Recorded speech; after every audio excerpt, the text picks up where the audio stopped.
बोलिए देवघर वाले बाबा की।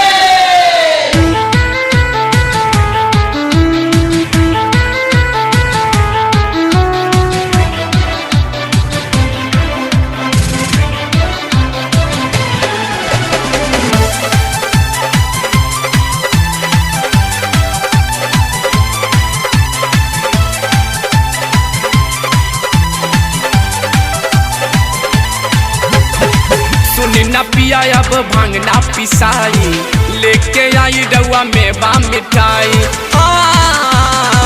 सुनी न पिया अब भांगना पिसाई, लेके आई रउआ में बा मलाई। अब फेंके जाई हो सिला बटवा के, सिला बटवा के, सिला बटवा के।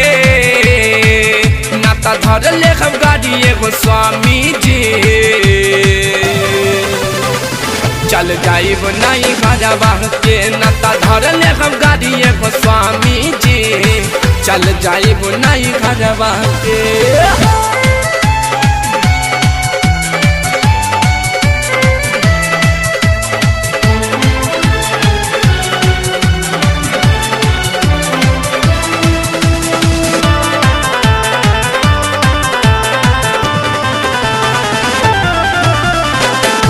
भगतन के देले बानी कूलर फ्रिज जी, अपन घर नहीं के स्वामी कौनो चीज जी। भगतन के देले बानी कूलर फ्रिज जी, अपन घर नहीं के स्वामी कौनो चीज जी। अब बदली ना अपना बिचारवा के, बिचारवा के, बिचारवा के। नाता धर ले हम गाड़ी एगो स्वामी जी, चल जाइब नहीं घरवा के। नाता धर ले हम गाड़ी एगो स्वामी जी, चल जाइब नहीं घरवा के।